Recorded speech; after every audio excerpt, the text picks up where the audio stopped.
Hello साथियों, मैं आमिर आप सभी का स्वागत करता हूं आपके चहेते चैनल कॉमर्सपुर में। जैसा कि आपको पता है कि कॉमर्स सीरीज़ चल रही है और हम लोगों ने इकोनॉमिक्स की क्लासेस का स्टार्ट कर चुका है और आज हम लोग इसी कड़ी को आगे बढ़ाते हुए थ्योरी ऑफ डिमांड को न्यू चैप्टर शुरुआत करने जा रहे हैं। न्यू चैप्टर को शुरुआत करने से पहले हम लोग को एक बार पुराना रिव्यू कर लिया जाए कि क्या क्या हम लोग कर चुके हैं अब तक। तो फर्स्ट क्लास में हम लोगों ने पढ़ा था इकोनॉमिक्स का बेसिक्स के बारे और सेकंड चैप्टर जो था हमारा टाइप्स ऑफ इकोनॉमिक्स के बारे में पढ़ा था, टाइप्स ऑफ इकोनॉमिक्स। पहले में इकोनॉमिक्स में हम लोगों ने डिफिनेशन, इसके मीनिंग, इसका उद्भव के बारे में जाना था, जिसमें हमने देखा था कि इकोनॉमिक्स का मीनिंग क्या होता है। इकोनॉमिक्स का मीनिंग हम लोग समझे थे कि एक फर्म, एक इंडिविजुअल, एक कंपनी या सोसाइटी अपने लिमिटेड रिसोर्सेस को कैसे यूज़ करे ताकि उनका अनलिमिटेड वांट्स को फुलफिल कर सके। इसी की स्टडी को हम लोग इकोनॉमिक्स कहते हैं, जैसे कि हम लोग लास्ट क्लास में इसके बारे में बहुत डिटेल से पढ़ चुके हैं। सेकंड क्लास में हम लोग पढ़ा था टाइप्स ऑफ इकोनॉमिक्स, जिसमें दो चीज़ आया था, एक आया था माइक्रो इकोनॉमिक्स और दूसरा था मैक्रो इकोनॉमिक्स। मैक्रो टर्म आया था ग्रीक वर्ड से, ग्रीक टर्म था माइक्रोस और ये भी ग्रीक वर्ड था मैक्रोस। इसका शाब्दिक अर्थ स्मॉल था और मैक्रोस का शाब्दिक अर्थ लार्ज था, जिसका माने बिग होता है। यानी कि अगर हम इकोनॉमी को लार्ज पर्सपेक्टिव में देखते हैं तो मैक्रोस का स्टडी करना पड़ता है और इंडिविजुअल लेवल में बात करेंगे तो माइक्रोस का स्टडी करता है। तो ये कुल मिला के लास्ट क्लासेस का समापन था, है ना। उसके बाद अब हम लोग न्यू चैप्टर का शुरुआत कर रहे हैं, theories of demand. Theories of demand को जानने के लिए हम लोगों को जानना पड़ेगा कि डिमांड क्या होता है। पहला ही टॉपिक है व्हाट इज़ डिमांड। इसको हम लोग बुक किस लैंग्वेज में ना जान के इसको एग्जाम्पल के थ्रू समझने की कोशिश करेंगे। इसमें हम लोग 3 एग्जाम्पल लेंगे और उससे काफ़ी अच्छी तरीके से समझेंगे कि डिमांड होता क्या है। तो पहला एग्जाम्पल हम लोग ले रहे हैं मर्सिडीज़ कार का। सपोज एक गुपचुप की शॉप वाला है, गुपचुप खुमचे लगाता है और वो गुपचुप बेचते वक्त ही देखता है कि उसके सामने से एक मर्सिडीज़ कार क्रॉस करती है। तो उस बंदे को ऐसा लगता है कि काश मेरे पास ये मर्सिडीज़ होता। तो उसके मन में एक वांट्स आता है, वो चाहता है कि ये कार काश मेरी होती। तो इकोनॉमिक्स की भाषा में क्या उसे डिमांड कहेंगे? तो इसका आंसर आता है बिल्कुल नहीं, नो। कारण क्या है? इकोनॉमिक्स कहता है कि आप सिर्फ मांग यानी चाहत लेके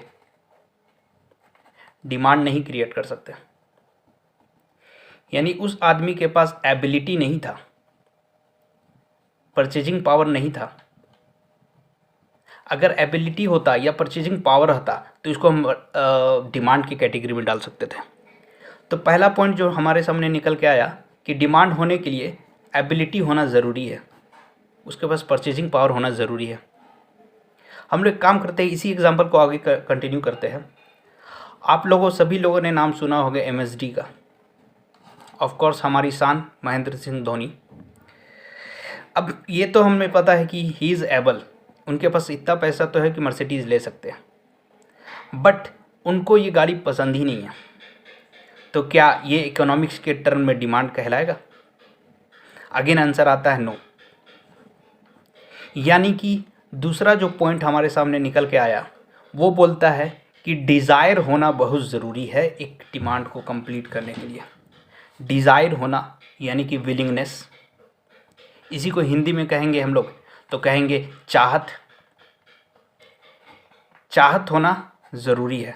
यानी अगर चाहत नहीं होगा, इच्छा नहीं होगा तो वो डिमांड नहीं कहलाएगा। तो पहला पॉइंट हमारे सामने आया था एबिलिटी, दूसरा है विलिंगनेस या डिज़ायर, इन चाहत भी होना चाहिए, एबिलिटी भी होना चाहिए। अब इस एग्जाम्पल को हम लोग थोड़ा सा और आगे बढ़ाते हैं। तीसरा एग्जाम्पल ले लेते हैं। आप लोगों ने इनका भी नाम बखूबी सुना होगा, अमिताभ बच्चन साहब।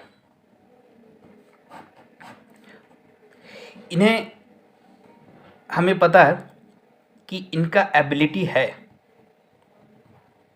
और विलिंगनेस भी है,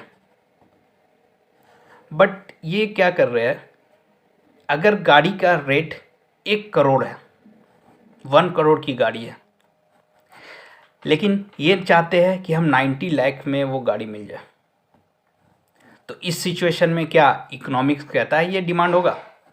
अगेन हमारा आंसर आएगा नो। कारण क्या है? इकोनॉमिक्स बोलता है कि जो भी प्रिवेलिंग प्राइस है मार्केट में, प्रिवेलिंग प्राइस जो मार्केट में है उसमें लेने को तैयार हो तभी वो डिमांड कहलाएगा। तो ये 3 एग्जाम्पल के साथ हम लोग ने समझा कि डिमांड क्या है। तो डिमांड होने के लिए कुछ शर्त है जिसमें हम लोग देखे थे। पहला शर्त ये था कि आपकी एबिलिटी होनी चाहिए। दूसरा शर्त ये था कि विलिंगनेस होनी चाहिए। अगर हम लोग कीवर्ड सिर्फ देखेंगे तो यही 2 निकल रहा है, विलिंगनेस होना चाहिए और तीसरा क्या होना चाहिए? रेडी टू पे एट मार्केट प्राइस। ये 3 चीज़ एग्जिस्ट करेगा तभी जाके इकोनॉमिक्स हमें कहता है कि वो डिमांड होगा, अदरवाइज नहीं होगा। डिमांड होने का शर्त ये है। तो मुझे जहाँ तक लगता है कि आपको एक डिमांड का डेफिनेशन बहुत अच्छी तरीके से समझ में आ गया होगा कि डिमांड क्या होता है, डिमांड में रहने के लिए क्या शर्तें हैं। ये 3 चीज़ अगर हम लोग लेके चलते हैं तो वो डिमांड कहलाएगा इकोनॉमिक्स के पॉइंट ऑफ व्यू से।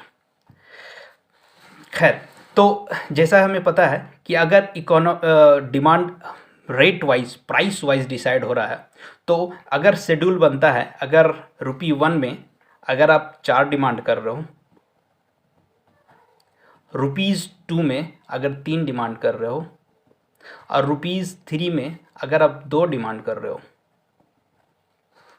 तो ये जो खांचा बना इसी को हम लोग बोलेंगे डिमांड शेड्यूल। डिमांड शेड्यूल जो हमारा नेक्स्ट टॉपिक था, डिमांड शेड्यूल, यानी कि ऐसा टेबल जिसमें हम लोग प्राइस को और क्वांटिटी डिमांडेड को शो करते हैं, उसको बोलते हैं डिमांड शेड्यूल। अब इसमें एक प्राइस तो आपको समझ में आ रहा है कि किसी की भी क्वांटिटी का प्राइस जो होता है वो प्राइस होता है, यानी मूल्य जो होता है। ये क्वांटिटी डिमांडेड एक नया वर्ड आ गया। ये क्वांटिटी डिमांडेड को हम लोग को समझना पड़ेगा। अगर इस शेड्यूल में किसी पर्टिकुलर एक डिमांड का बात करें तो ये क्वांटिटी डिमांडेड कहलाता है। अगर हम बात कर रहे हैं कि ₹2 में एक नाम का आदमी डिमांड करता है 3 क्वांटिटी, तो ये होगा क्वांटिटी डिमांडेड। अगर हम बात करते हैं कि प्राइस 4 में एक आदमी एक क्वांटिटी डिमांड कर रहा है, तो इसको बोलेंगे क्वांटिटी डिमांडेड। तो ये बात क्लियर हो गया, समझ में आ गया। तो इसी तरह डिमांड समझ लिया आपने, क्वांटिटी डिमांडेड समझ में आ गया। डिमांड शेड्यूल, जब इसी चीज़ को हम लोग टेबल में शो करते हैं, टेबुलर फॉर्म में शो करते हैं, उसको डिमांड शेड्यूल करते हैं। और ये सारे चीज़ को जब हम लोग ग्राफ में शो करते हैं तो इसको डिमांड कर्व बोलते हैं। हमने देखा प्राइस 1, 2, 3, 4, एक प्राइस में 9 क्वांटिटी डिमांड हो रहा है, जैसा यहाँ दिख रहा है। एक प्राइस में 9 क्वांटिटी डिमांड हो रहा है, ये मार्केट डिमांड है। मैंने क्या किया है, डिमांड ए को डिमांड बी को 2 इंडिविजुअल के डिमांड को जोड़ के मार्केट डिमांड शो किया है, जो यहाँ पर कर्व में भी दिखाने की कोशिश किया हूँ। तो ₹1 में ₹9 का डिमांड हो रहा है, ₹2 में ₹7 का डिमांड हो रहा है, ₹3 में ₹5 का हो रहा है और ₹4 में ₹3 का डिमांड हो रहा है। तो ये जो शो कर रहा है कर्व, ये रिप्रेजेंट जो करता है maximum quantity per unit of time that consumers will take at various price. तो ये शो कर किया किसके थ्रू जाता है, डिमांड कर्व के थ्रू। तो होप ये सारी चीज़ें आज आपको समझ में आ गई होंगी। इसको बाद में कंटिन्यू करेंगे नेक्स्ट वीडियो में, और आशा करता हूँ आपको सारी बात ईजिली समझ में आ गई होंगी, आम भाषा में समझ में आ गई होंगी। अगर पसंद आए तो लाइक करें, शेयर करें और सब्सक्राइब करना ना भूलें। Thank you.